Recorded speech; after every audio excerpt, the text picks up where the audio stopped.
Hello aspirants, news today के आज के इस अंक में आपका स्वागत है। न्यूज़ टुडे के इस आज के इस अंक में हम 19 नवंबर की हमारी जो महत्वपूर्ण खबरें रही हैं, उनके बारे में विस्तार से चर्चा करेंगे। तो चलिए सबसे पहले जान लेते हैं आज की हमारी महत्वपूर्ण खबरें कौन सी हैं। आज की हमारी 4 महत्वपूर्ण खबरें प्रधानमंत्री फसल बीमा योजना के बारे में बात करेंगे। सरकार ने इसमें कुछ चेंज किया है, वो चेंजेस देखेंगे क्या है। भंडारण व्यवस्था और पीडीएस के आधुनिकीकरण के लिए सरकार ने कुछ डिजिटल पहले लॉन्च करी है, उनके बारे में हम लोग बात करेंगे। पूर्व प्रभाव से पर्यावरण मंजूरी को लेकर सुप्रीम कोर्ट की कुछ रूलिंग आई है, उसके बारे में बात करेंगे। रोगाणुरोधी प्रतिरोध यानी कि एंटी माइक्रोबियल रेजिस्टेंस के बारे में सरकार ने राष्ट्रीय कार्य योजना 2.0 जारी करी है, उसके बारे में बात करेंगे। और राष्ट्रीय औद्योगिक वर्गीकरण 2025 सरकार ने जारी किया गया है, जो कि 2008 में जारी किया गया था, उसको अपडेट किया गया। तो वो क्या है उसके बारे में देखेंगे। साथ ही साथ में हम लोग कुछ संक्षिप्त सुर्खियों के बारे में बात करेंगे, जैसे कि बेस इफेक्ट क्या होता है, साथ साथ में जलवायु परिवर्तन प्रदर्शन सूचकांक जिसको जारी किया गया वो देखेंगे। राष्ट्रीय जल पुरस्कार जो महाराष्ट्र को अभी मिला है, उसके बारे में बात करेंगे। गाजा शांति योजना जिसको हाल ही में यूनाइटेड नेशन सिक्योरिटी काउंसिल ने मंजूरी प्रदान करी है, उसके बारे में बात करेंगे। और एक सुर्खियों में रहे व्यक्तित्व हमारे गुरु तेज बहादुर जी, उनके बारे में भी कुछ चर्चा करेंगे। तो चलिए शुरू करते हैं आज की मुख्य खबरों से। चलिए बात करते हैं आज की हमारी पहली मुख्य खबर की। पहली मुख्य खबर है हमारी प्रधानमंत्री फसल बीमा योजना। देखिए हाल ही में ये फसल बीमा योजना तो वैसे 2016 से चल रही है, परंतु हाल ही में किसानों के हितों को और सुरक्षित करने के लिए सरकार ने इसमें कुछ परिवर्तन किए। तो हम इसमें जानेंगे कि वो परिवर्तन क्या है और साथ साथ में इसके बेसिक्स को जानेंगे कि प्रधानमंत्री फसल बीमा योजना वास्तव में है क्या। ठीक है, तो हाल ही में सरकार ने ये किया है और ये जो संशोधन जो भी सरकार ने किए हैं वो आपके 2026 से लागू होंगे। 2026 के जो खरीफ की फसल आएगी उससे सरकार नए संशोधनों को लागू करेगी। अब खरीफ की फसल क्या होती है जरा मुझे बता दीजिए एक बार कमेंट बॉक्स में, खरीफ और रबी की फसल में क्या अंतर है। ठीक है, देखिए अब जो सरकार ने बदलाव किए वो क्या है उनके बारे में सबसे पहले जान देते हैं। देखिए कवरेज का विस्तार किया गया, यानी कि जितना कवरेज था प्रधानमंत्री फसल बीमा योजना के अंतर्गत और कवरेज बढ़ाया गया है अगर फसलों को नुकसान होता तो बोला कि अगर जंगली जानवर जो हैं किसी फसल को नुकसान पहुंचाते हैं खेत में जाकर, तो वहां पर यह बोला गया कि स्थानीय जोखिमों के तहत 5वें एड ऑन कवर के रूप में इसको शामिल किया जाएगा। सिंपल सी बात आपको ध्यान रखनी है कि अगर जंगली जानवर किसी फसल को नुकसान पहुंचा रहे तो भी वो किसान बीमा का फायदा ले सकता है प्रधानमंत्री फसल बीमा योजना के तहत। अगला है स्थानीयकृत आपदा श्रेणी में पुनः शामिल किया गया। स्थानीयकृत आपदा को श्रेणी में पुनः शामिल किया गया। देखिए क्या था कि पहले ऐसा था कि जल जमाव के कारण धान की अगर फसल बर्बाद हो जाया करती थी तो पहले वो स्थानीयकृत आपदा के क्षेत्र में आया करता था कि स्थानीय रूप से ऐसी कोई आपदा आ गई, उसकी वजह से फसल बीमा में कवरेज था उसका। परंतु सरकार ने 2018 में उस प्रावधान को हटा दिया था, तो वापस से उस प्रावधान को जोड़ा गया है कि अगर ऐसी स्थानीयकृत कोई आपदा आती है जिसमें कि जल जमाव की स्थिति हो रही है तो सरकार वापस से उसको शामिल करेगी और किसानों को लाभ देगी फसल बीमा का। अगला है राज्यों द्वारा अधिसूचित करने का अधिकार। देखिए सेंट्रलाइज लेवल पे नहीं होना चाहिए, राज्य सरकार को ज्यादा स्थिति पता होती है कि किसानों की फसल खराब हुई है नहीं हुई है। और कृषि भी हम लोग देखते हैं कि कृषि जो है वो एक तरह से राज्य सूची का विषय है। तो राज्यों को अधिसूचित करने का अधिकार दिया गया है कि राज्य सरकारें जंगली जानवरों की सूची बनाएगी कि कौन कौन से जंगली जानवर है। हो सकता है देखिए जंगली जानवर एमपी के अलग हो सकते हैं, आपके हरियाणा का अलग हो सकते हैं, पंजाब में अलग हो सकते हैं, जो फसलों को नुकसान पहुंचा रहे हैं। तो राज्य सरकार जंगली जानवरों को अधिसूचित करेगी तथा ऐतिहासिक आंकड़ों के आधार पर अत्यधिक प्रभावित जिलों या फिर बीमा इकाइयों की पहचान करेगी। सरकार के पास ये आंकड़ा होगा तो वो पहले तो क्या डिसाइड करेगी कि जंगली जानवर कौन कौन से हैं, उनकी अधिसूची बनाएगी राज्य सरकार के स्तर पर। दूसरा ये बोलेगी कि अगर कोई जिला ज्यादा प्रभावित है या फिर वहां पर कुछ बीमा की इकाइयां हैं, हो सकता है कि इस जिले में प्रभावित भी है और यहाँ पर जो बीमा है वो किसानों के द्वारा ज्यादा यूज किया जा रहा है, तो वो सरकार राज्य सरकार उसकी पहचान करेगी। ठीक है, अगला है अनिवार्य रिपोर्टिंग। ये क्या है, देखिए किसानों को अगर फसल की कोई क्षति होती है तो 72 आवर्स के भीतर फसल बीमा ऐप जो होता है एक बनाया गया सरकार के द्वारा के माध्यम से जियो टैग फोटो ऐड करने के साथ देनी होगी। मतलब अगर किसान, जैसे मैं किसान हूं, मेरी फसल को कोई नुकसान हो गया तो एक सरकार ने फसल बीमा ऐप बनाया हुआ है, उस लोकेशन के साथ जियो ऐड का मतलब यही होता है टेक फोटो, मतलब उस लोकेशन के साथ आप उस फोटो को अपलोड कर दीजिए फसल बीमा ऐप पर 72 आवर्स के अंतर्गत अगर आपकी फसल को ऐसा कोई नुकसान हो गया तो। ठीक है, तो ये 4 सरकार ने चेंजेस किए हैं वर्तमान में फसल बीमा योजना में। अब इसमें जानते हैं हम लोग कि वास्तव में फसल बीमा योजना कब शुरू की गई थी और क्या क्या इसके प्रावधान है। तो देखिए, अब किसानों से संबंधित योजना है तो बाय डिफॉल्ट हम समझ सकते हैं कि केंद्रीय कृषि एवं किसान कल्याण मंत्रालय जो है वो इस फसल योजना को देखेगा, और 2016 में इसको शुरू किया गया था। ठीक है, और केंद्रीय क्षेत्रक योजना है। केंद्रीय क्षेत्रक योजना का मतलब क्या है कि पूरा का पूरा जो पैसा है वो केंद्र सरकार देती है, सेंट्रल सेक्टर, यानी कि पूरा का पूरा पैसा एक तरह से केंद्र सरकार देती है। ठीक है, अगला देखते हैं योजना के लक्ष्य और उद्देश्य क्या है ना। योजना के लक्ष्यों की अगर बात करी जाए तो फसलों को अगर कोई नुकसान हो रहा है ना, तो सरकार क्षति देगी और किसानों को वित्तीय सहायता प्रदान करेगी। देखिए होता क्या है, इसका बेस इसलिए था, मैं आपको थोड़ा सा एक लेमन लैंग्वेज में बताता हूँ कि किसानों की फसल है किसी भी कारण से बाढ़, सूखा या फिर जंगली जानवरों की वजह से या कोई स्थानीयकृत आपदा की वजह से खराब हो गई, तो किसानों ने अगर ऋण लिया होगा किसी से तो उस ऋण को चुका नहीं पाएंगे। साथ साथ में अगर वो फसल आने वाले टाइम में कृषि में कुछ निवेश करना चाहते हैं तो नहीं कर पाएंगे। साथ साथ में किसानों की जो आजीविका है वो संकट में आ जाएगी। तो इसको लेके 2016 में ये योजना शुरू की गई थी। तो अगर फसलों को नुकसान होता है तो किसानों को क्या करना है, वित्तीय सहायता प्रदान करनी है। किसानों की आय जारी रहनी चाहिए कि किसानों के पास पैसा रहे ताकि कृषि क्षेत्र जो है उसको बढ़ावा मिलता रहे। ऐसा नहीं हो कि किसान इस साल बिल्कुल फसल बर्बाद हो गई तो नेक्स्ट ईयर तक फसल उगाने के लिए से मान लीजिए खरीफ की फसल बर्बाद हो गई, तो हो सकता है कि किसान के पास इतना भी पैसा नहीं हो कि वो रबी की फसल उगा पाए। तो इससे ये भी हो सकता है कि हमारे देश में खाद्यान्न का उत्पादन या विभिन्न फसलों का उत्पादन वो कम हो सकता है ना। तो सरकार ने बोला कि आय के स्रोत किसानों के जारी रहे, एक इसका उद्देश्य है। साथ साथ में कृषि क्षेत्र को ऋण उपलब्ध कराना। देखिए, अगर कृषि लाभदायक सौदा रहेगी तो भी जितने आपके वित्तीय संस्थान होते हैं वो कृषि को ऋण उपलब्ध कराएंगे, किसानों को ऋण उपलब्ध कराएंगे। तो सरकार के था कि अगर फसल बीमा योजना के तो उनको पैसा मिल रहा है तो पुराने पैसे का वो भुगतान कर देंगे और फिर उनको नया ऋण मिल सकता है ना। नवीन और आधुनिकृत कृषि पद्धतियों को अपनाना, ये सेम बात यही होगी। अगर किसान के पास पैसा रहेगा तो वो कृषि में जो नवीन प्रौद्योगिकी की बात करी जा रही है, इधर वो जीएम क्रॉप हो गया हो या फिर कोई सिंचाई सुविधा विकसित करने की बात हो गई या फिर जो कृषि की जो जमीन होती है उसमें बेहतर उर्वरक डालने की बात हो गई या फिर उसका विकास करने की बात होगी, वो तभी हो सकता है जब किसानों के पास पैसा होगा, है ना। फसल विविधीकरण की बात करी जा रही है। अगर किसान के पास पैसा नहीं होगा तो फसल विविधीकरण मतलब ये होता है कि विभिन्न विभिन्न प्रकार की फसलें उगाना, ताकि एक तरह से मृदा की जो गुणवत्ता है वो भी बनी रहे और किसानों को भी लाभ हो, है ना। पात्रता क्या रखी गई इसमें, देखिए अधिसूचित क्षेत्र, अधिसूचित मतलब ऐसे एरिया नोटिफाइड करे हुए हैं जहां पर कुछ अधिसूचित फसलों की खेती करने वाले किसान जिनमें बटाईदार और काश्तकार भी शामिल है। मतलब ये बोला गया कि कुछ अधिसूचित क्षेत्र रहेंगे, कुछ अधिसूचित फसलें रहेंगी जिनको सरकार फसल बीमा की योजना का लाभ देगी, है ना, कुछ क्षेत्रों में और कुछ फसलों को। उसमें ये भी हो सकता है कि अगर कोई बटाईदार है, बटाईदार ये होता है कि जैसे मेरे पास कृषि है, मैंने उसको नहीं कर रहा हूं परंतु मैंने उसको बटाई पे या काश्तकारों को दी हुई है, तो उनको भी लाभ मिलेगा, उन किसानों को भी लाभ मिलेगा, बटाईदारों को और काश्तकारों को भी। ठीक है, देखिए यहां पर थोड़ी सी बात इसमें ये है कि ये अब किसान कितना प्रीमियम का भुगतान करेंगे।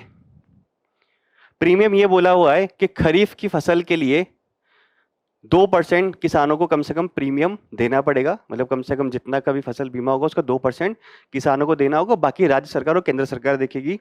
रबी की फसलों के लिए होगा 1.5% और वाणिज्यिक और बागवानी फसलें होती है उनके लिए 5% होगा। तो ये इंपॉर्टेंट डाटा है, इसको ध्यान रखना जरूरी है, ऐसा यूपीएससी ने सवाल भी पूछा है।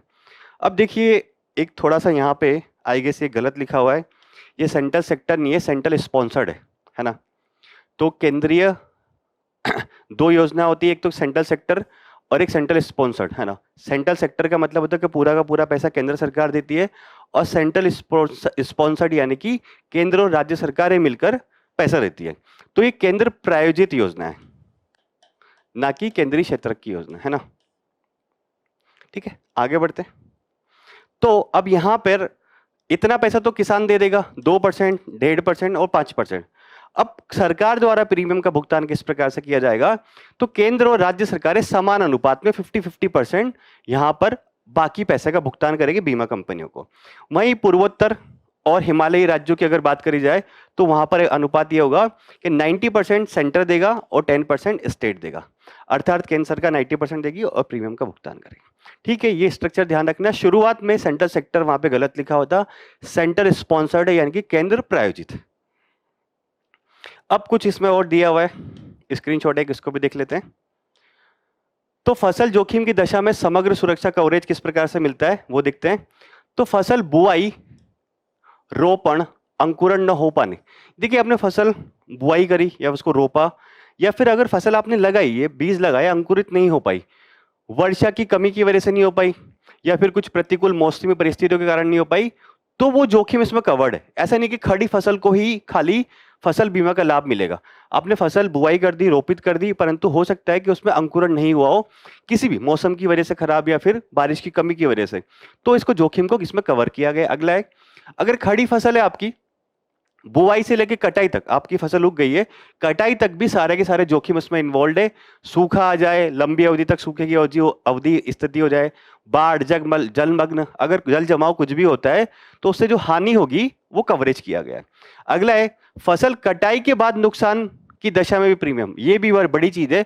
अगर फसल कटाई, आपने कटाई कर दी और आपकी फसल पड़ी हुई है आपके खेत में, उस टाइम पे अगर कुछ हो जाता है इश्यू, जैसे कि ओलावृष्टि हो गई, चक्रवात आ गया, या कोई ऐसी गैर मौसमी दशा की हुई कि बारिश आ गई, तो अधिकतम 2 सप्ताह, अगर आपने फसल काट ली आज, तो अधिकतम 2 सप्ताह के भीतर अगर कुछ इश्यू होता है कि आपकी फसल खराब हो गई है, तो भी इस जोखिम को इसके अंतर्गत सरकार के द्वारा कवर किया गया है। स्थानीय आपदाओं की दिशा में भी सुरक्षा प्रदान की गई है। स्थानीय स्तर पर जैसे कहीं पे ओलावृष्टि हो गई हो, कहीं भूस्खलन की वजह से फसल खराब हो गई हो, कहीं हो सकता है कि और किसी अन्य स्थानीयकृत आपदा की वजह से अगर आपकी फसल खराब हो रही है, तो सरकार ने उसको कवर किया हुआ है। ठीक है, नया कवरेज जो अभी हाल ही में किया गया है, वन्य जीव से अगर फसल को क्षति होती है तो भी उसमें बीमा कवर किया गया है, और वो राज्य सरकार डिसाइड करेगी कि कौन से वन्य जीव की वजह से हो सकता है ना।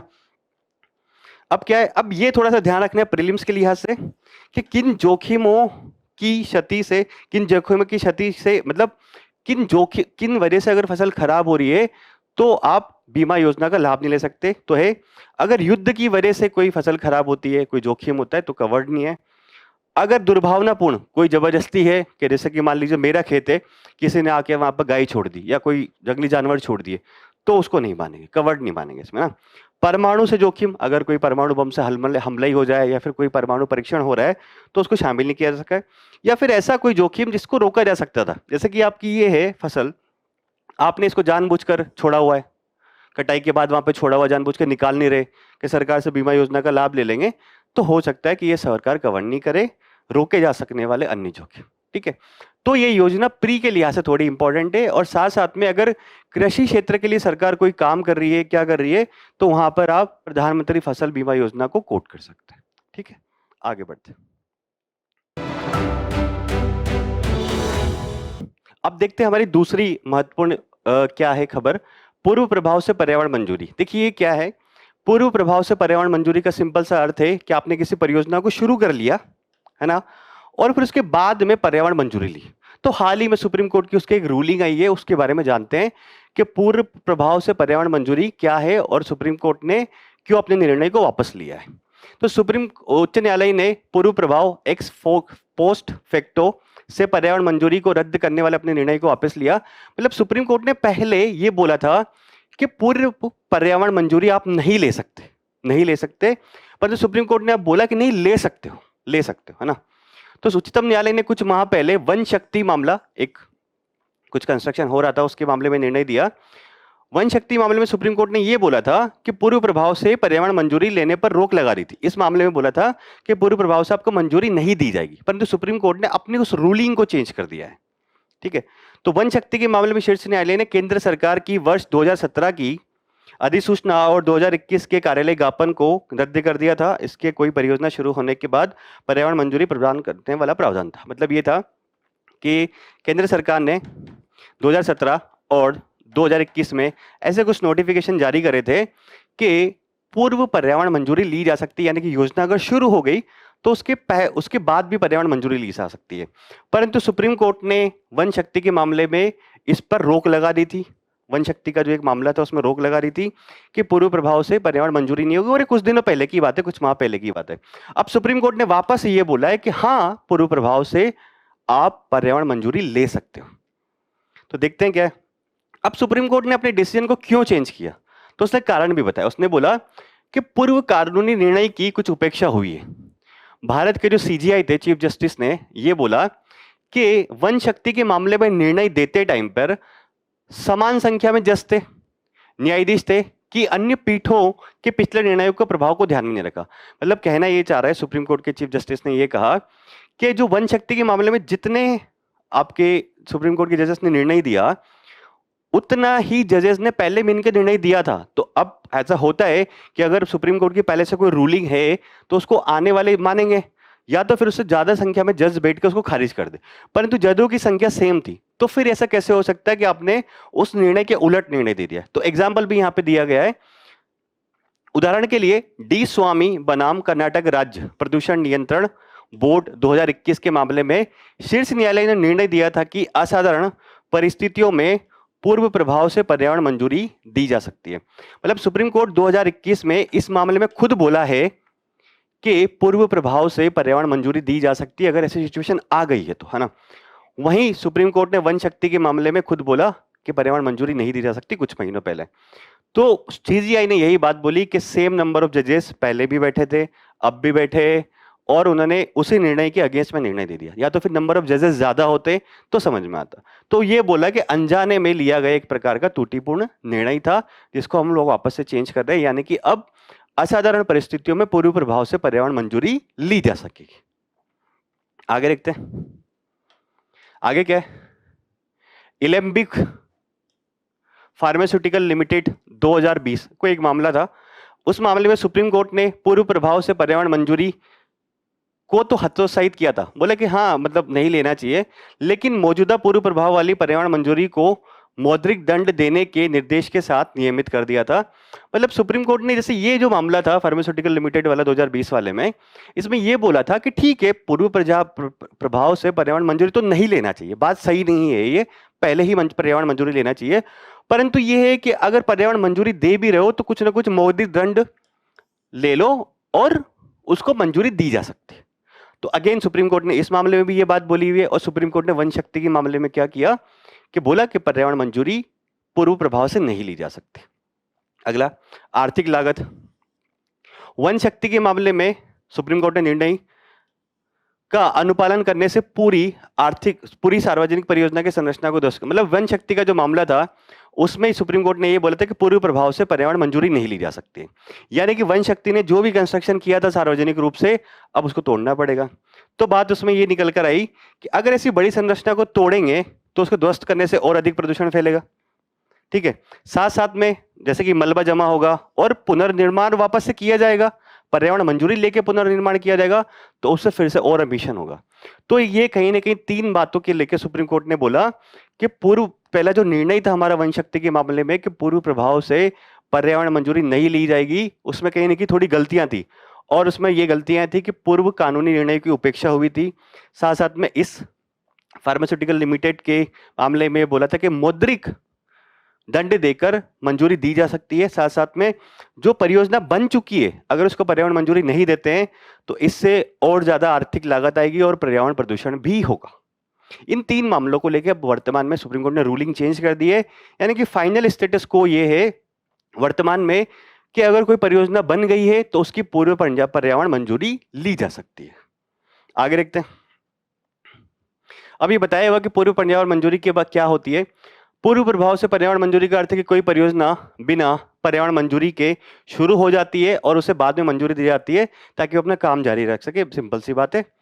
पर्यावरण प्रभाव आकलन अधिसूचना 2006 में स्पष्ट रूप से किसी परियोजना के शुरू होने से पूर्व पर्यावरण मंजूरी लेने का प्रावधान है। मतलब ये जो अधिसूचना है इसमें तो बहुत क्लियरली ये बोला हुआ है कि कोई भी परियोजना शुरू होने से पहले ही आपको पर्यावरण मंजूरी लेनी पड़ेगी, परंतु सरकार ने 2017 का नोटिफिकेशन और 2021 के नोटिफिकेशन के माध्यम से उसको चेंज कर दिया था।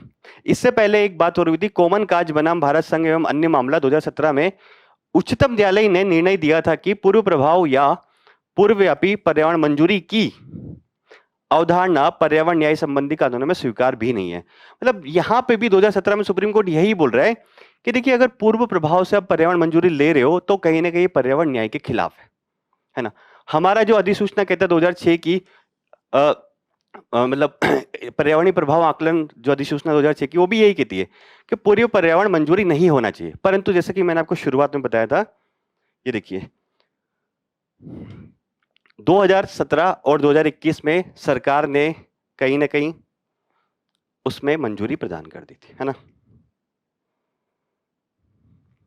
आगे देखते हैं। अब भारत में पर्यावरण मंजूरी की अगर बात करें तो देखिए, पर्यावरण मंजूरी उन परियोजना के लिए आवश्यक होती है जो कि पर्यावरण को बहुत ज्यादा नुकसान पहुंचा सकती है, और इसका जो कानूनी आधार है वो पर्यावरण प्रभाव आकलन अधिसूचना 2006 है, जो कि पर्यावरण संरक्षण अधिनियम 1986 के तहत जारी की गई है, और इसके तहत ही पर्यावरण मंजूरी ली जाती है। इसमें बोला गया है कि लगभग 39 से अधिक प्रकार की गतिविधियों को सूचीबद्ध किया गया है जिनके लिए परियोजना शुरू करने से पहले ही पर्यावरण मंजूरी की आवश्यकता होती है, जैसे कि खनन, अवसंरचना, बिजली संयंत्र बना रहे जैसी परियोजना। ठीक है। अब एक वर्गीकरण भी किया गया है। परियोजनाओं का वर्गीकरण मतलब ये जो अधिसूचना है इसके तहत ही श्रेणी ए और श्रेणी बी में। तो श्रेणी ए की परियोजना क्या है, इन पर जो मंजूरी देगा वो केंद्रीय पर्यावरण, वन और जलवायु परिवर्तन मंत्रालय है, वो देगा। केंद्रीय स्तर पर विचार किया जाता है। कुछ परियोजना को कैटेगरी ए में डिवाइड किया हुआ है या क्लासिफाई किया हुआ है, उन पर मंजूरी कौन देगा, केंद्रीय पर्यावरण मंत्रालय। और श्रेणी बी की जो परियोजना है उसमें राज्य या संघ राज्य क्षेत्र का पर्यावरण प्रभाव आकलन प्राधिकरण होता है, वो विचार कर सकता है। ठीक है। तो फाइनल स्थिति में आपको बताता हूँ क्या है। 2006 में सरकार ने अधिसूचना जारी करी थी पर्यावरण प्रभाव आकलन, उसके तहत ये बोला था कि पर्यावरण मंजूरी लेना आवश्यक है और पूर्व पर्यावरण मंजूरी नहीं दी जा सकती, परंतु सरकार ने 2017 और 2021 में नोटिफिकेशन जारी किया कि हाँ दी जा सकती है ना। सुप्रीम कोर्ट ने वन शक्ति के मामले में ये बात बोली कि पूर्व प्रभाव से पर्यावरण मंजूरी नहीं दी जा सकती। सुप्रीम कोर्ट ने फिर हाल ही में उस डिसीजन को चेंज कर दिया कि पर्यावरण मंजूरी दी जा सकती है। उसके 3 कारण बताए कि पहले से इससे सुप्रीम कोर्ट की रूलिंग थी, आर्थिक लागत हो सकती है और मौद्रिक दंड देकर पूर्व प्रभाव से पर्यावरण मंजूरी दी जा सकती है, ऐसा खुद सुप्रीम कोर्ट ने बोला था। तो वर्तमान में सिचुएशन है कि पूर्व पर्यावरण मंजूरी दी जा सकती है अगर कोई परियोजना शुरू हो गई तो। फाइनल है ना। आगे बढ़ते हैं। एंटी माइक्रोबियल रेजिस्टेंस, इसके बारे में तो जितनी बात करें उतनी कम है और हर हफ्ता हर 2 हफ्ता में ही आता रहता है। तो रोगाणुरोधी प्रतिरोध पर राष्ट्रीय कार्य योजना 2.0 जारी करी गई है और केंद्रीय स्वास्थ्य मंत्री ने जारी किया है। तो दूसरा चरण एक तरह से जो योजना पहले से शुरू थी, रोगाणुरोधी प्रतिरोध पर राष्ट्रीय कार्य योजना 1 हो चुकी है, अब 2.0 जारी किया, उसका दूसरा चरण संस्करण जारी किया गया है। तो 2025 से लेकर 29 तक है। तो बात करते हैं इसमें कि वास्तव में ये योजना क्या है और एंटी माइक्रोबियल रेजिस्टेंस किसकी वजह से होता है ना। तो सरकार ने जो योजना लेके आई है उसके बारे में बात करें। पहली राष्ट्रीय कार्य योजना जो थी उसका टाइम पीरियड था 2017 से 21 और अभी नहीं आई है।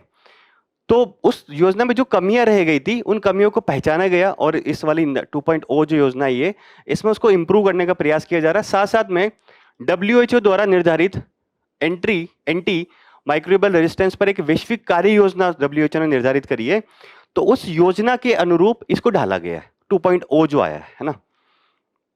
इसके कार्यान्वयन की प्रगति की प्रभावी निगरानी करने के लिए समय सीमा, मतलब परियोजना कैसी चल रही है क्या नहीं चल रही है, एक प्रॉपर तरीके से उसका समय सीमा में प्रगति की निगरानी करी जाएगी।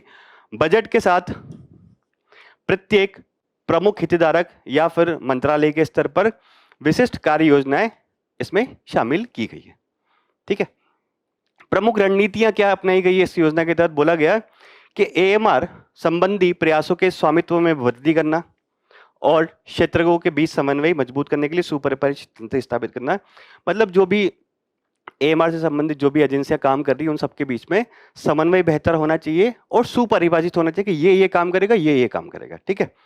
प्रयोगशाला जो होती है हमारे यहाँ पे, लेबोरेटरीज है, उनकी क्षमता बढ़ाई जाए ताकि AMR को हम लोग प्रभावी तरीके से उसका मुकाबला कर पाए। स्वास्थ्य सुविधाओं से जो संक्रमण होता है, ऐसा होता है बहुत सी बार कि आप हॉस्पिटल में इलाज कराने गए परंतु हॉस्पिटल में इतना संक्रमण है कि आप और ज्यादा बीमार हो गए, तो उनको नियंत्रित करना है। निजी क्षेत्र के साथ भी एक मजबूत सहभागिता स्थापित करनी है, क्योंकि अगर भारत के लोगों को सभी को स्वास्थ्य प्रदान करना है या फिर हमें यूनिवर्सल हेल्थ कवरेज प्राप्त करना है तो निजी क्षेत्र की सहभागिता के बिना नहीं किया सकता। तो इस योजना में बोला गया कि निजी क्षेत्र की सहभागिता होनी चाहिए, है ना। देखिए अब इसकी डेफिनेशन तो सिंपल सी है। AMR क्या होता है, रोगाणुरोधी प्रतिरोध। जब सूक्ष्म जीव जो होते हैं जैसे कि जीवाणु, विषाणु, कवक और परजीवी उन दवाओं के प्रति प्रतिरोध विकसित करने के लिए तंत्र विकसित कर लेते हैं, उन्हें नष्ट करने के लिए डिजाइन किया। जैसे कि मैं आपको एक चीज बताता हूँ, एक दवाई आती है पैरासीटामोल, सबने खाई होगी है ना, परंतु पैरासीटामोल आप इतने अंधाधुंध तरीके से खा रहे हो, जब मन करता है एक गोली उठाई और खा ली, लगातार भी नहीं खा रहे हो, तो होगा क्या, वो दवाई आपके अंदर बैक्टीरिया जो खत्म करने के लिए बनाई गई थी, अब उन बैक्टीरिया के ऊपर उस दवाई का असर ही नहीं हो रहा। बात ये, जब सूक्ष्म जीव जैसे जीवाणु, विषाणु, कवक और परजीवी उन दवाओं का प्रतिरोध करने के लिए खुद तंत्र विकसित कर लेते जिन्हें उन्हें नष्ट करने के लिए डिजाइन किया गया था। वो दवाएं बनाई गई थी कि ताकि जीवाणु नष्ट हो जाए, बैक्टीरिया नष्ट हो जाए, परंतु वो दवाएं असर नहीं कर रही आपके ऊपर ना। तो एएमआर के प्रभाव क्या होते हैं? देखिए, बहुत खतरनाक स्थिति है। अगर आपके पास जो दवाएं अवेलेबल है वो इफेक्टिव ही नहीं रहेगी, तो फिर हाई डोज आपको लेनी पड़ेगी, उसका खर्चा लगाएगा, और साथ साथ कि इंसान की जो इम्यूनिटी पावर होती है वो भी कम हो जाएगी, और कहीं ना कहीं नए जीवाणु विषाणु से लड़ने की जो क्षमता होती है इंसान की, कम होती जाएगी। तो प्रभाव क्या है? वैश्विक स्वास्थ्य को इससे खतरा होता है। अगर वैश्विक स्तर पर देखें तो अप्रत्यक्ष रूप से एएमआर से प्रतिवर्ष लगभग, डायरेक्टली इनडायरेक्टली प्रतिवर्ष लगभग मान लीजिए 5 मिलियन मौतें होती है, और भारत में 1.27 मिलियन मौतें, सॉरी भारत में नहीं, इनडायरेक्टली रूप से एएमआर से प्रतिवर्ष लगभग 5 मिलियन मौतें होती है, और डायरेक्टली रूप से कम 1.27 मिलियन मौतें प्रतिवर्ष होती है, जो कि काफी बड़ा आंकड़ा है ना। उच्च स्वास्थ्य देखभाल का बोझ होगा। देखिए, अगर आप जो उपचार ले रहे हैं वही आपके ऊपर प्रभावी नहीं रहा, तो आपको नया उपचार लेना पड़ेगा, आप पैसे ज्यादा खर्च करेंगे, तो कहीं ना कहीं स्वास्थ्य देखभाल सेवाओं की जो लागत होती है वो बढ़ जाएगी लोगों की, है ना। वैसे ही हमारे देश में लोगों के पास स्वास्थ्य सुविधाएं बहुत अवेलेबल नहीं हो पाती है, और जो अवेलेबल है तंत्र स्वास्थ्य सेवाओं के, अगर उनका भी खर्चा बढ़ जाएगा तो लागत बहुत ज्यादा होने लग जाएगी। ठीक है, समृद्धि और अर्थव्यवस्था पर क्या प्रभाव पड़ेगा? देखिए, कहीं ना कहीं अगर आपको एंटीमाइक्रोबियल रेजिस्टेंस हो रहा है तो आपकी उत्पादकता जो है वो कम हो जाएगी। ये सिंपल सा आप जोड़ सकते हैं, अगर कोई बीमारी अगर आपको हो रही है और ठीक नहीं हो रही है, उस पर दवाइयों का असर नहीं कर रहा है, तो आपकी प्रोडक्टिविटी अपने आप कम हो जाएगी।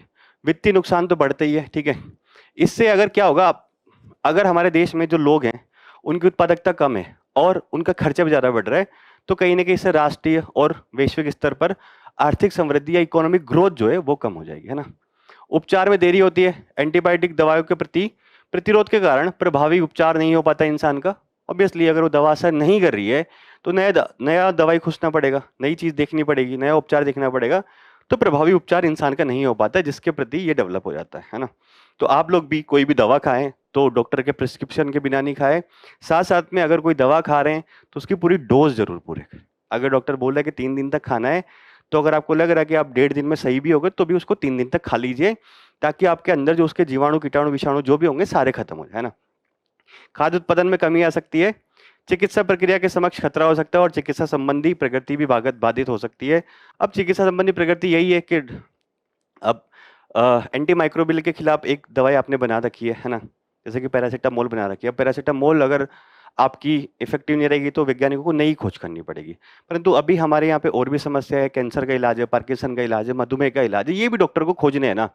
तो अगर आप ये चीज नहीं करेंगे तो चिकित्सा संबंधी प्रगति वो आगे की डायरेक्शन में बढ़ेगी, ना कि जो एग्जिस्टिंग बीमारी जिनका इलाज खोजा जा चुका है उनके लिए फिर से नई दवाई डेवलप करनी पड़ेगी। ठीक है, ओके। तो ये हमने देखा एएमआर के बारे में, और ये यूपीएससी में इसके बारे में सवाल आया हुआ, प्री में आया हुआ, आप लोग देखेंगे तो आ जाएगा, है ना। अगला देखते हैं, हमारी भंडारण व्यवस्था और पीडीएस के लिए कुछ सरकार ने डिजिटल पहले शुरू करी है, उन पहलों के बारे में बात कर लेते हैं। देखिए, जो भंडारण व्यवस्था, भंडारण मतलब क्या, एफसीआई के द्वारा किसानों से क्या करी जाती है, खाद्यान्नों की खरीद की जाती है और उसको भंडार गृह में रखा जाता है, और फिर भंडार गृह से वो जो खाद्यान्न है जो राशन कार्ड के माध्यम से, पीडीएस के माध्यम से जो लाभार्थी है उनको पहुंचता है ना। तो कई बार ऐसा होता है कि जो भंडारण अवसंरचना में ही खाद्यान्न खराब हो जाता है या उसमें लीकेजेस हो जाते हैं, पीडीएस तक वो पहुंच नहीं पाता है, तो सरकार उसके आधुनिकीकरण करने का प्रयास कर रही है। तो सरकार ने कुछ योजनाएं लॉन्च करी है, उनके बारे में हम लोग थोड़ा थोड़ा संक्षिप्त में जान लेते हैं कि वो योजनाएं क्या है ना। तो बाकी ये तो यही है, आगे देखते हैं जो मैंने आपको बताया। तो पहले कौन कौन सी शुरू की है सरकार ने? भंडारण 360। 360 का मतलब क्या है? एक तरह से भंडारण का पूरा चक्र देखना है। तो केंद्रीय भंडारण निगम जो है हमारा ने इसको बनाया है और बोला है कि क्लाउड आधारित ईपीआर यानी कि एंटरप्राइज रिसोर्स प्लानिंग, जो पूरी इंटरप्राइज है उसके रिसोर्सेज की प्लानिंग प्लेटफॉर्म है। तो मानव संसाधन, पैसा, भंडारण प्रबंधन, उसके कॉन्ट्रैक्ट की निगरानी आदि सब कुछ किसमें रहेगा? भंडारण 360 डिग्री में। तो इससे क्या हो पाएगा कि भंडारण संचालन की वास्तविक समय पर निगरानी हो पाएगी और सभी सीडब्ल्यूसी यानी कि केंद्रीय भंडारण निगम के गोदामों का मानकीकरण हो पाएगा कि ठीक है, एक मानक स्थापित हमने कर रखे हैं, ऐसे खाद्यान्नों को स्टोर करना है यहाँ पे। ठीक है, तो भंडारण 360 डिग्री अगर नाम से समझेंगे तो समझ में आ जाएगा कि पूरा का पूरा भंडारण व्यवस्था को देखना है ना। Smart EXIM warehouse system, ये क्या है? अब सीडब्ल्यूसी ने बोला, सीडब्ल्यूसी यानी कि केंद्रीय भंडारण निगम ने बोला है कि कंटेनर फ्रेट स्टेशन जो होते हैं जहां पे भंडारण होता है और सामान्य गोदाम के लिए स्मार्ट एग्जिम भंडारण प्रणाली शुरू की। एक नाम है ये, है ना। तो ये भंडारण प्रणाली भी क्या होगी? कुछ स्वचालित प्रक्रिया यूज करेगी, जैसे कि आपका एआई हो गया, इंटरनेट ऑफ थिंग्स हो गया, फास्टैग हो गया, है ना, या फिर ओसीआर हो गया, या फिर जीएनएस जैसी एडवांस टेक्निक। बस आप ध्यान रखिए टेक्नोलॉजी का उपयोग उसमें किया जाएगा। इतना अगर आपको याद भी नहीं रहता है, एक दो का नाम याद रखेंगे। टेक्नोलॉजी का उपयोग किया जाएगा ताकि वहां पर ऑटोमेशन किया जा सके। जैसे कि देखो, फास्टैग आया, कोई ट्रक आया भंडारण के अंतर्गत, आपने उसको फास्टैग से स्कैन कर लिया कि हाँ इस नंबर का ट्रक यहाँ पर अभी आया। कोई ट्रक बाहर जा रहा है, उसको फिर से स्कैन कर लिया। एआई के माध्यम से आप इन्वेंट्री जो होती है उसका प्रबंधन कर पाएंगे कि अभी खाद्यान्न यहाँ पे 500 किलो है, गया 400 बचा, 400 बचा, फिर आया 550 हो गया। तो इस प्रकार से आप गेट ऑटोमेशन देख सकते हैं, जो ट्रक आ रहे जा रहे हैं। यार्ड प्रबंधन कर सकते हैं, कार्गो जो है उसकी ट्रैकिंग कर सकते हैं। आपने अगर किसी जो होता है आपका क्या बोलते हैं ट्रक के ऊपर जीपीएस लगाया हुआ, तो वो कहाँ कहाँ जा रहा, कहाँ नहीं जा रहा, आप सारा देख सकते हैं। इन्वेंट्री मतलब कितना आपके पास खाद्यान्न भरा हुआ है, उसकी देखरेख आप कर पाएंगे। इसके लिए सरकार ने smart EXIM warehouse system शुरू किया है ना। आगे देखते हैं, अन्न दर्पण। अन्न दर्पण तो ये किसके द्वारा शुरू की गई है? ये थोड़ा सा ध्यान रखना है, एफसीआई के द्वारा। तो ये नया सूक्ष्म सेवा आधारित यानी कि मोबाइल के माध्यम से एक प्लेटफॉर्म बनाया गया है। यह मौजूदा डिपो ऑनलाइन सिस्टम को प्रतिस्थापित करेगा। एक जैसे ऑनलाइन डिपो सिस्टम है एफसीआई के भंडारों को देखने के लिए, तो अब उसको प्रतिस्थापित करके एक मोबाइल प्लेटफॉर्म बनाया गया है। काम क्या है इसका? देखिए, सारे की सारी डिजिटल, पहले कहीं ना कहीं डिजिटल तकनीक का सुधार किया गया है। तो इसमें भी क्या सेम चीज यहाँ पे करी जा रही है। अगर प्लेटफॉर्म पे कुछ खरीद की जा रही है एफसीआई के माध्यम से, तो वहां पर रिकॉर्डेड रहेगी। भंडारण कितना है ये रिकॉर्डेड रहेगा। कोई ट्रक आ रहा है जा रहा है वो रिकॉर्डेड रहेगा। बिक्री, श्रम, अनुबंध, कॉन्ट्रैक्ट प्रबंधन, सारी की सारी चीजें को एकीकृत करेगा आपका अन्न दर्पण। अन्न जो रखा है उसका दर्पण मतलब उसके बारे में सब कुछ पता होना चाहिए। दर्पण में ऐसे ही रहता है कि इंसान को अपनी सच्चाई पता लग जाती है, ऐसे ही यहाँ पे, है ना। इससे क्या होगा? खाद्य आपूर्ति श्रृंखला जो रहती है यानी कि एफसीआई जो पीडीएस तक खाद्यान्न भेजता है, उसकी वास्तविक समय पर वाले डैशबोर्ड और तेजी से निर्णय लेना संभव होगा। यानी कि आपूर्ति श्रृंखला में वास्तविक समय में आप लोग ट्रैक कर पाएंगे और अगर कुछ इश्यू आता है तो रियल टाइम में आप निर्णय ले लेंगे। ठीक है, अगला क्या देखते हैं? आशा। आशा प्लेटफॉर्म क्या है? तो इसका एक अलग विभाग है, उसका नाम ध्यान रखना है। खाद्य और सार्वजनिक वितरण विभाग ने आशा यानी कि अन्न सहायता होलिस्टिक एआई सॉल्यूशन, इसमें सीधी सी बात यही कर दी कि एआई का उपयोग करेंगे।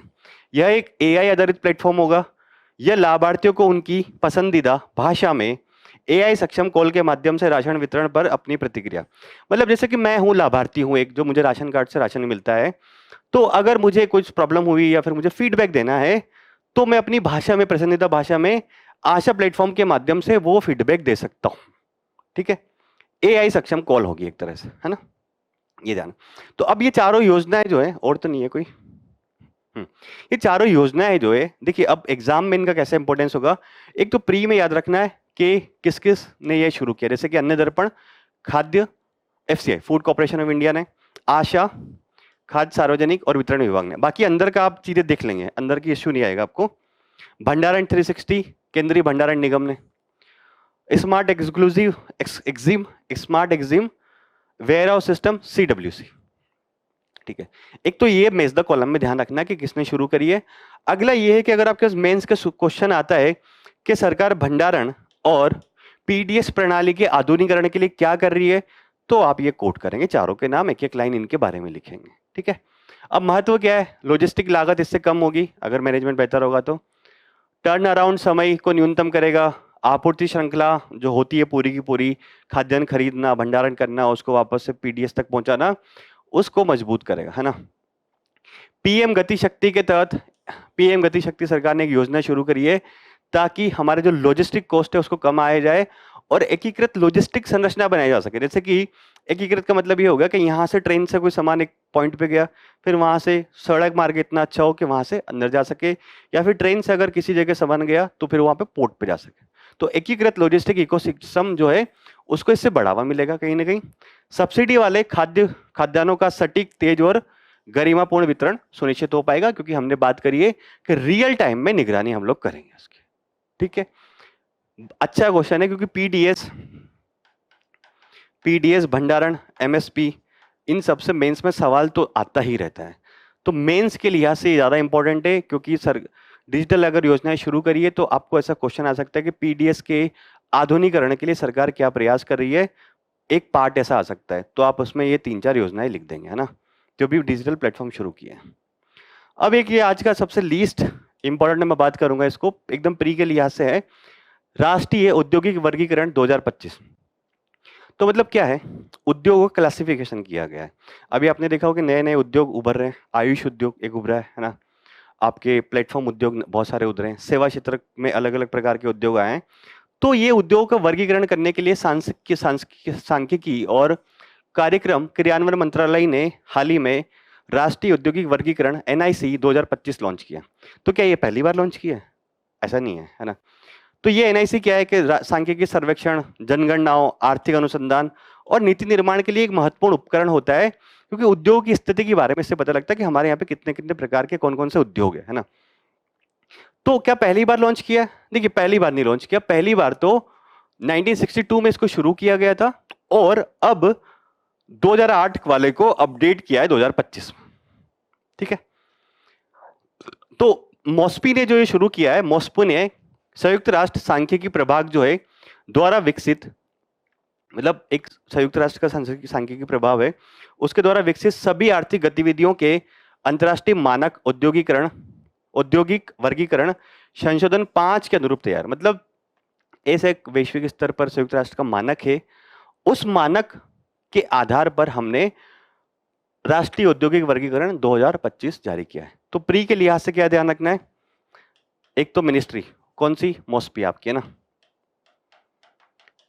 और क्या पहली बार इसको लॉन्च किया है? पहली बार नहीं, सबसे पहली बार 1962 में, और इसके तहत इसको एकीकृत किया गया है, यानी कि उसके अनुरूप इसको तैयार किया गया है। ये 3 चीजों से आपका फैक्ट बनता है प्री में। अब क्या परिवर्तन किए गए? तो अब ये बोला कि एनआईसी 25 में पहले देखिए किसी भी उद्योग को एक 5 कोड की संरचना दी जाती है। जैसे आप सिंपल से ध्यान रखिए, जैसे हम लोगों को आधार कार्ड मिला हुआ है ना, इतने सारे लोगों को सबका आधार कार्ड नंबर अलग अलग है, तो ऐसे ही अगर हमारे यहाँ पे जितने भी उद्योग हैं उन उद्योग को अलग अलग एक कोड दिया जाता है। तो वो पहले जो एनआईसी 2008 था उसमें 5 अंकों का हुआ करता था, अब एनआईसी 2025 जो होगा उसमें 6 अंकों का होगा। अगर 6 अंकों का होगा तो अधिक उद्योग उसमें हम लोग क्लासिफाई कर पाएंगे, ज्यादा नंबर दे पाएंगे, अधिक व्यापकता होगी और लचीलापन होगा इसमें कहीं, है ना। और हमारे यहाँ पे जो उभरती हुई गतिविधियां हो रही है उनको बेहतर तरीके से समावेशन किया जा सकेगा। नए देशज क्षेत्रों को मान्यता प्रदान की गई है, जैसे कि आयुष आधारित स्वास्थ्य सेवाएं, हथकरघा उद्योग जैसे देशज क्षेत्रों को एनआईसी किसमें 25 में मान्यता दी गई है 2025 में। नवीकरणीय ऊर्जा, फिनटेक कौन से होते हैं? जैसे कि आपके फोन पे हो गया, ये फिनटेक हो गया, मतलब फाइनेंशियल चीजों के लिए जो टेक्नोलॉजी डेवलप हो रही है, फिनटेक। ई कॉमर्स, डिजिटल मध्यवर्ती यानी कि आपकी एक तरह से स्वेगी प्लेटफॉर्म हो गया, जोमेटो हो गया, है ना, या फिर आपके अमेजन हो गया। इन सब चीजों को क्या किया गया है, शामिल किया गया है एनआईसी 25 में, जो कि पहले शामिल नहीं थे आपके एनआईसी 2008 में। और 2008 के बाद आप देखिए काफी ज्यादा चेंजेस हो चुका है। लगभग कितना साल हो गया है, 10 की बात करें तो 17 साल हो गए, 17 साल बाद ये। और इस बीच में आपने देखा होगा पिछले 8-10 सालों में बहुत सारे नए उद्योग उभर के सामने आए, है ना। और क्या है, मध्यवर्ती युक्त सेवाओं का उन्नत वर्गीकरण किया गया है, यानी कि जैसे कि विद्युत कोई आपूर्ति कर रहा है, खुदरा क्षेत्र हो गया, लॉजिस्टिक संरचना आपने अलग अलग देखे होंगे, डिलीवरी प्लेटफॉर्म हो गया जो कि लॉजिस्टिक संरचना इधर से उधर कर रहा है। स्वास्थ्य सेवा के लिए भी बहुत सारे मीडिएटर आ गए हैं, शिक्षा के लिए आ गए हैं। तो जैसे क्षेत्रों की बढ़ती भूमिका को प्रतिबिंबित करने के लिए नई श्रेणियां या नए वर्ग इसमें बनाए गए। डिजिटल अर्थव्यवस्था जो हमारे यहाँ पे काफी बड़ी हो चुकी है, का प्रतिनिधित्व आपका एनआईसी करता है। क्लाउड इंफ्रास्ट्रक्चर देखा ही होगा आपने, क्लाउड के लिए अब नई नई कंपनी डेवलप हो रही है।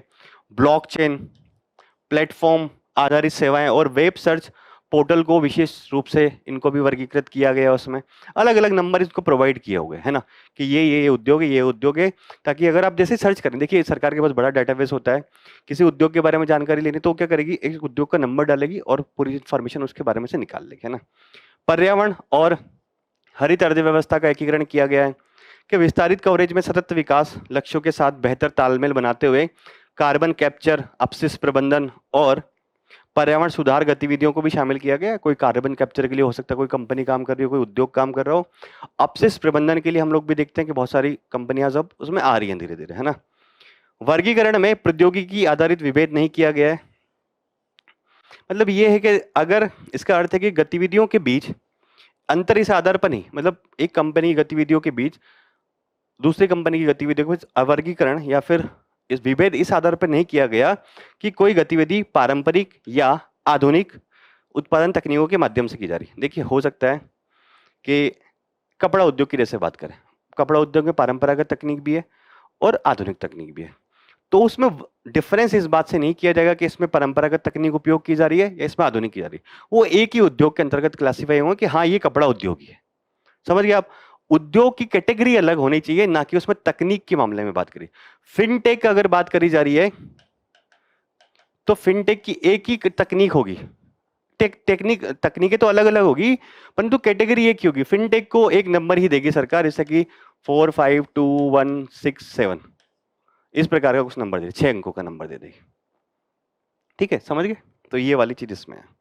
तो ये मेनली प्री के लिए आप लोग ध्यान रखिए, मेंस में तो ऐसा कोई सवाल इससे बनने की उम्मीद नहीं है। तो हमने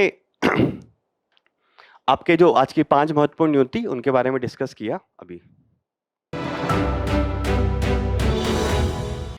अब बात कर लेते हैं हम लोग संक्षिप्त सुर्खियों की, जो कि प्री के काम की होती है। देखिए पहला जो हमारा न्यूज है वो है आधार प्रभाव के बारे में, यानी कि बेस इफेक्ट के बारे में। देखिए ये न्यूज इसलिए में आया क्योंकि हाल ही में कुछ इकोनॉमिस्ट है, उन्होंने ये बात बोली कि भारत में जो मुद्रास्फीति की दर अत्यधिक अनुकूल आधार प्रभाव सहित विभिन्न कारणों से कम हुई है। मतलब ये बोल रहे हैं कि भारत में जो मुद्रास्फीति कम हुई है वो एक्चुअल में कम नहीं है, जबकि वो बेस इफेक्ट जो है या फिर हमने जो आधार वर्ष होता है उसको जो चेंज किया उसके कारण हुई है। तो इसमें ही हम लोग बात ये करते हैं कि वास्तव में बेस इफेक्ट होता क्या है। देखिए बेस इफेक्ट उस बिंदु को संदर्भ करता है जहां पर आदर्श वर्ष, माह या डेटा बिंदु के प्रभाव को संदर्भित करता है, जिसका अनुपात या प्रतिशत आधारित संकेतों के परिणामों पर तुलना करने के लिए उपयोग किया था। सिंपल से लैंग्वेज में बात करते हैं, अगर बेस प्राइस 2011 है, बेस ईयर 2011 है, तो अगर आप 2025 में अगर कुछ निकाल रहे हैं उसमें कितनी वृद्धि हुई क्या नहीं हुई, तो आपका जो बेस ईयर रहेगा यहाँ पर 2011 रहेगा। 2011 की कीमतों के आधार पर हम लोग चीजें देखेंगे, ना कि उसमें इन्फ्लेशन एडजस्टेड चीजों को। जैसे कि हमारी जीडीपी की हम लोग बात करते हैं, तो जीडीपी में हम लोग देखने की बेस ईयर पे एक अलग निकाली जाती है और करंट प्राइस पे अलग निकाली जाती है। तो अगर बेस ईयर पे जीडीपी निकाली जाती है तो वो एक रियल जीडीपी की स्थिति बता पाती है कि ठीक है हमने एक प्राइस फिक्स कर लिया, उसके बाद देखते हैं कि हमारे यहाँ पे जीडीपी कितनी बढ़ी। और अगर हम लोग करंट प्राइस के आधार पर निकालते तो उसमें ये समझ में आता है कि बस ये भी हो सकता है कि इन्फ्लेशन की वजह से कुछ वस्तुओं की कीमत बढ़ गई, इसके कारण जीडीपी ज्यादा नजर आ रही है। ठीक है, तो यही बेस इफेक्ट है। उस संदर्भ बिंदु, वो वर्ष हो सकता है, माह हो सकता है, डेटा बिंदु हो सकता है, के प्रभाव को संदर्भित करता है जिसका अनुपात या प्रतिशत आधारित संकेतकों के परिणाम पर तुलना करने के लिए आता है। यदि आधार वर्ष अवधि के माप असामान्य रूप से उच्च या निम्न हो तो रुझानों को विकृत कर सकते हैं, यानी कि आधार अवधि अगर बहुत पुरानी भी हो तो भी आपके रुझान विकृत हो सकते हैं, क्योंकि उस टाइम पर रेटें बहुत कम होगी। अगर बहुत ज्यादा भी हो तो हो सकता है कि उससे आपकी रुझान हो या फिर जो भी डाटा आ रहा है वो प्रॉपर नहीं आ रहा है। तो हमारे हाल ही में अर्थशास्त्री यही बोल रहे हैं कि भारत में जो मुद्रास्फीति कम दिखा रहा है वो कहीं ना कहीं बेस इफेक्ट जो है उसका प्रभाव है, कि बेस जो ईयर है आपने उसको ज्यादा ले रखा है ना। मुद्रास्फीति जो अभी इसका उपयोग कहाँ किया जाता है, आप WPI CPI के आंकड़े निकाल लीजिए, GDP की वृद्धि दर निकाल लीजिए, वहां पर बेस इफेक्ट का जनरली उपयोग किया जाता है।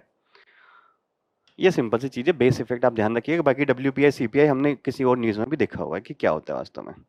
अगला क्या है, जर्मन वॉच संस्था ने एक जारी किया है सूचकांक, जलवायु परिवर्तन सूचकांक। तो देखिए हाल ही में इसको जारी किया गया है और ये 63 देशों और यूरोपीय संघ के जलवायु प्रदर्शन की तुलना करता है कि इन देशों ने जलवायु परिवर्तन को कम करने के लिए कैसे बढ़िया काम किया है।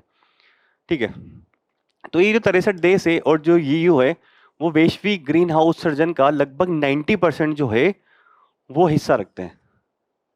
ठीक है, 63 देश और यूरोपीय संघ, मतलब ये जो इंडेक्स आया है जलवायु परिवर्तन सूचकांक, जलवायु परिवर्तन प्रदर्शन सूचकांक, ये सारे देश शामिल नहीं करता। प्री के लिहाज से एक बात ध्यान रखनी है, कौन जारी करता है, जर्मन वॉच नामक संस्था, न्यू क्लाइमेट इंस्टीट्यूट और क्लाइमेट एक्शन नेटवर्क, ये तीन मिलकर इसको जारी करते हैं, किसको, सूचकांक को।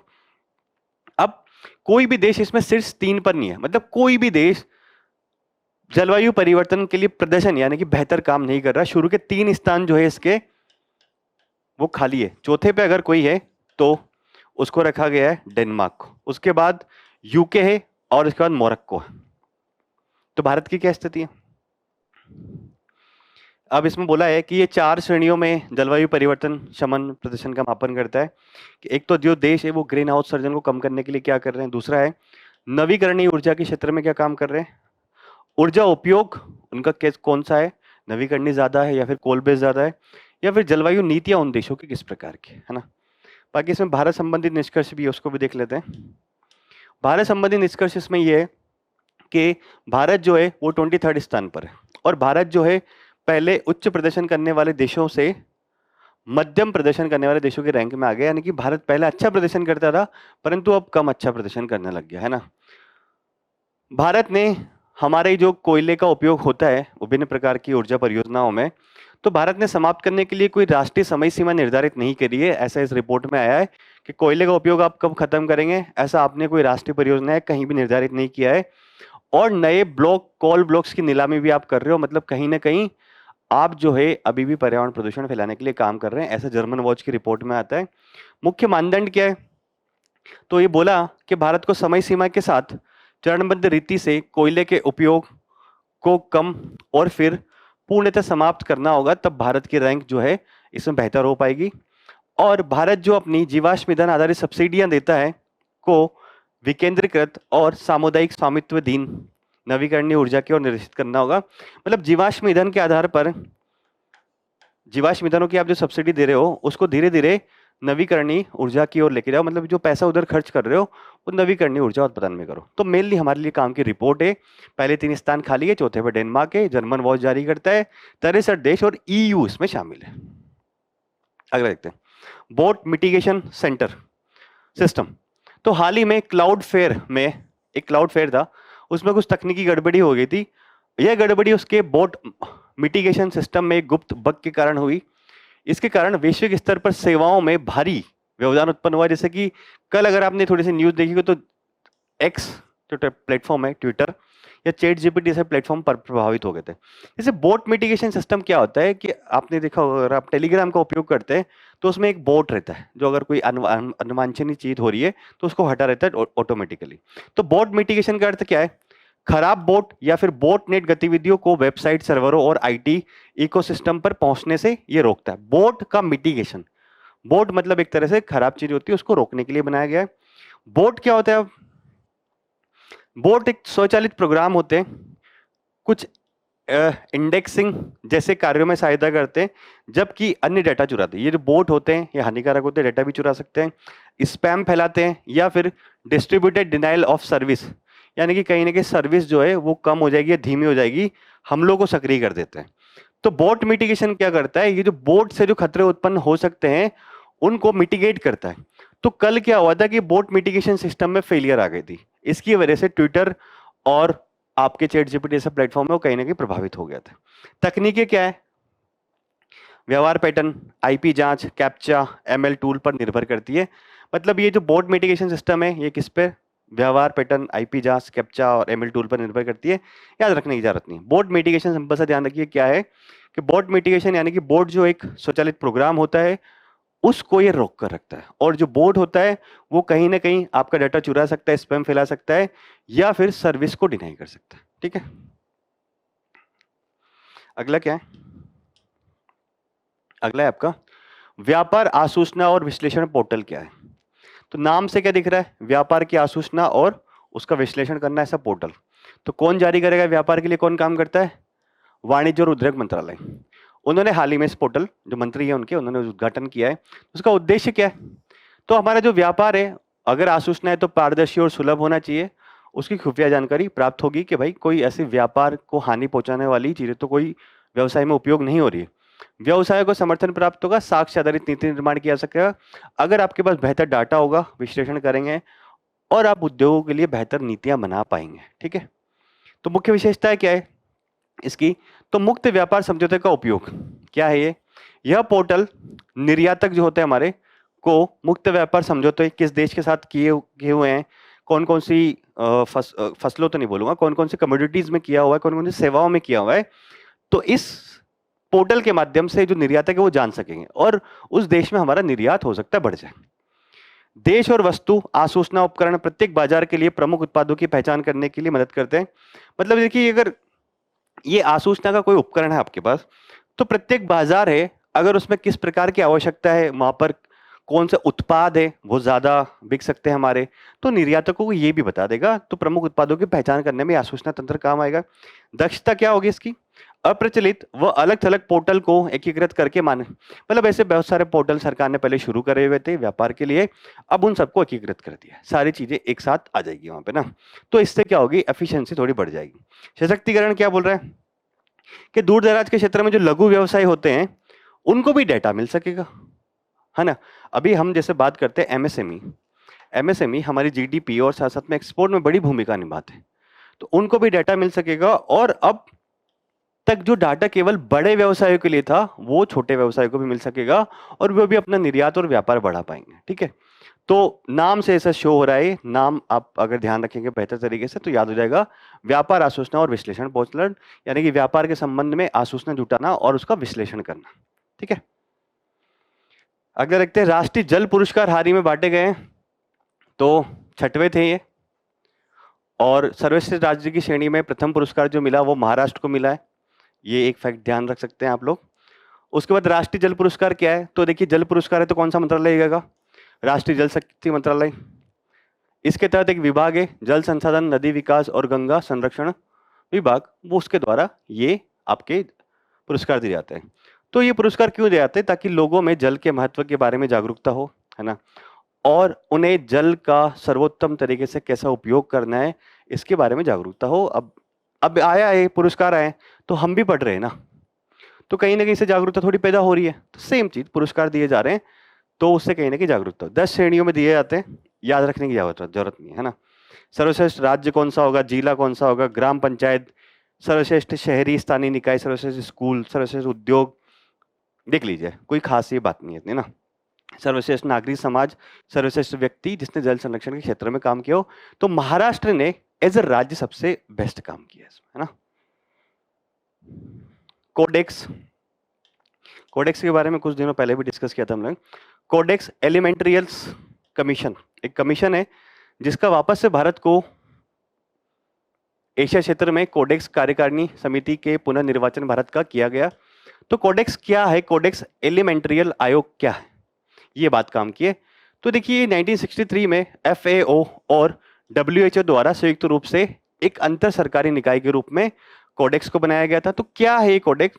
देखिए, कोडेक्स एलिमेंट्रियस आयोग जो है ये ध्यान रखता है कि उपभोक्ताओं के स्वास्थ्य की रक्षा करनी है। WHO तो कहीं ना कहीं स्वास्थ्य की रक्षा करनी है। FAO यानी कि खाद्य पदार्थ इस प्रकार के हो कि लोगों के स्वास्थ्य की सुरक्षा हो सके और साथ साथ में खाद्य पदार्थों के व्यापार में उचित व्यवहार हो। ऐसा नहीं हो कि लोग खाद्य पदार्थों से ज्यादा मुनाफा कराने के चक्कर में अनशन तो नहीं बोलेंगे उसको, कि ऐसी चीजें उसमें डाल रहे हो, है ना, जो कि स्वास्थ्य के लिए बहुत ही हानिकारक हो आपका ना। तो स्वास्थ्य की रक्षा करना और खाद्य पदार्थों का जो व्यापार है उसमें उचित व्यवहार सुनिश्चित करना, इसके लिए FAO और WHO ने मिलकर बनाया था। तो WHO है तो आप समझ ही सकते हैं स्वास्थ्य के लिए होगा, और FAO तो खाद्य पदार्थ। ठीक है। सदस्यता क्या है? अंतर्राष्ट्रीय खाद्य मानकों में रुचि रखने वाले FAO और WHO के सभी सदस्य देश जो हैं या एसोसिएट मेंबर जो है उनके लिए इसकी सदस्यता खुली हुई है, कोई इसका मेंबर बन सकता है। वो FAO का सदस्य या फिर WHO का, तो इसका मेंबर बन सकता है ना। तो वर्तमान में सदस्य की बात करें तो 189 सदस्य और भारत भी इसमें सदस्य है ना। तो 189 में से क्या है, 188 तो सदस्य देश है और एक संगठन है, संगठन जो कि यूरोपीय संघ है, तो मेंबरशिप भी है, और भारत मेंबर है, ये हमें थोड़ा सा ध्यान रखना पड़ेगा। इसकी बैठकें प्रतिवर्ष आयोजित की जाती है, जैसे कि अभी 48वां सत्र हुआ, जब से इसकी स्थापना हुई तब से इसकी प्रतिवर्ष बैठक आयोजित की जाती है। और जेनेवा और रोम में बारी बारी, यानी कि एक बार जेनेवा में होगा, एक बार रोम में होगा। ठीक है, तो ध्यान रखिए, न्यूज में रहता है, तो काफी न्यूज में रहता है ना। अब गाजा शांति योजना के बारे में हम लोगों ने एक बार काफी डिटेल से डिस्कशन किया था। अमेरिकी राष्ट्रपति के द्वारा गाजा में शांति के लिए एक योजना लेके आई थी, 20 सूत्रीय। उस योजना को हाल ही में यूनाइटेड नेशन सिक्योरिटी काउंसिल है, उसने मंजूरी प्रदान कर दी है। तो ये योजना क्या है? इजराइल हमास संघर्ष को समाप्त करने के लिए एक फ्रेमवर्क इसमें बनाया गया था उस टाइम पे। यह युद्ध विराम करना, वहां पे मानवीय राहत पहुंचाना, क्योंकि गाजा में भूखमरी की कंडीशन हो गई थी, वहां के शासन में सुधार करना, और जो वहां पर खंडर बन चुका है पूरा गाजा, उसको पुनर्निर्माण करना। गाजा शांति योजना की मुख्य रूप से संयुक्त राज्य अमेरिका के द्वारा मध्यस्थता की गई थी, सही बात है। इसमें कतर और मिस्र की मध्यस्थता भी शामिल थी। ये बहुत सारे देशों ने उस टाइम पे किया था, उस टाइम पे ज्यादा न्यूज में था। अभी तो बस यूनाइटेड नेशन सिक्योरिटी काउंसिल ने उसको समर्थन किया है। तो मुख्य विशेषता क्या है? युद्ध विराम तंत्र, गाजा को स्थिर रखने के लिए शत्रुता पर तत्काल, मतलब युद्ध विराम हो और उस पर निगरानी रखने के लिए कुछ अंतर्राष्ट्रीय व्यवस्था वहां पर बनाई जाए। बंधकों को रिहा किया जाए, इसराइल भी रिहा करेगा, हमास भी रिहा करेगा। बंधकों को तो हमास ने, कुछ इसराइल के जो मेंबर हैं, जो लोग हैं, उनको हमास ने बंधक बना लिया था, तो रिलीज करें। और बंदी जो कि इसराइल ने बहुत सारे फलस्तीनी लोगों को या फिर वहां पे गाजा में रहने वाले लोगों को बंदी बनाया था, तो उनको पारस्परिक रिहाई करनी, और ये हो चुकी है पूरी ना। अन्य विशेषता है फिलिस्तीनी शासन में सुधार, एक अंतर्राष्ट्रीय स्थिरता बल की तैनाती। ये देखिए, जहां न्यूज में आया था वहां पे इसको पढ़ेंगे, पूरा डिटेल में था। इसमें बस एक नया जो एड पॉइंट हुआ वो ये था कि यूनाइटेड नेशन सिक्योरिटी काउंसिल ने इसको मंजूरी प्रदान कर दी है। बाकी पूरी न्यूज अच्छे से डिस्कस हुई एक दिन ना। अब हम लोग बात कर लेते हैं आज हमारे एक सुर्खियों में रहे व्यक्तित्व है उनके बारे में भी। तो गुरु तेज बहादुर जी है ना। 350वीं शहादत वर्षगांठ हाथी हमें इसको मनाई जा रही है गुरु तेज बहादुर जी की, है ना। तो वहां पे बहुत सारे कार्यक्रम पूरे देश में चल रहे हैं। तो गुरु तेज बहादुर जी के बारे में थोड़ा सा जान लेते हैं कि क्या है। जन्म जो है अमृतसर, जो वर्तमान पंजाब में, वहां पे हुआ था। वे गुरु हरगोबिंद जी जो थे, जो सिखों के 6वें गुरु थे, के सबसे छोटे पुत्र थे गुरु तेज बहादुर। गुरु तेज बहादुर, अगर आप लोग जो दिल्ली में रहते हैं, जो मेट्रो स्टेशन है यहाँ पे, वो गुरु तेज बहादुर जी के नाम पे, GTB नगर जिसको बोलते हैं, वो गुरु तेज बहादुर जी के नाम पे है ना। तो हरगोबिंद जी के सबसे छोटे पुत्र थे। वे 9वें सिख गुरु थे तथा एक महान योद्धा थे। इन्होंने लड़ाइयां भी लड़ी है, आध्यात्मिक व्यक्ति भी थे और अपनी मातृभूमि से प्रेम करने वाले व्यक्ति। ठीक है। प्रमुख योगदान क्या है इनका? तो प्रमुख योगदानों के बारे में देखते हैं। उन्होंने पंजाब में नानकी शहर की स्थापना करी थी, ये ध्यान रखना है, जिसका बाद में श्री आनंदपुर साहिब शहर के रूप में विस्तार हुआ। नानकी शहर की स्थापना किसने करी थी? गुरु तेज बहादुर जी ने, जिसका बाद में श्री आनंदपुर साहिब शहर, जो कि अभी तो काफी फेमस है, के रूप में विस्तार हुआ। उन्हें हिंद की चादर के दुर्लभ सम्मान से सम्मानित किया गया था, तो ये भी ध्यान रखना है। हिंद की चादर नामक एक सम्मान था, उससे इनको सम्मानित किया गया था। इन्होंने सार्वभौमिक भाईचारे की बात करी, धार्मिक स्वतंत्रता का संदेश दिया, अंधविश्वास नहीं करना चाहिए लोगों को, ऐसी बात करी, जाति आधारित भेदभाव के खिलाफ बात करी, अस्पृश्यता जो होती है, अनटचेबिलिटी, उसका विरोध किया। गुरु ग्रंथ साहिब जो है सिखों की एक महान पुस्तक, जो है पवित्र पुस्तक है, में शामिल उनके भजन समानता, शांति और साहित्य पर जोर देते हैं। मतलब इनके जो कुछ भजन है वो गुरु ग्रंथ साहिब में शामिल किए गए। वो जो भजन है वो आपको समानता, शांति और साहस पर जोर देते हैं या फिर उनकी सीख देते हैं।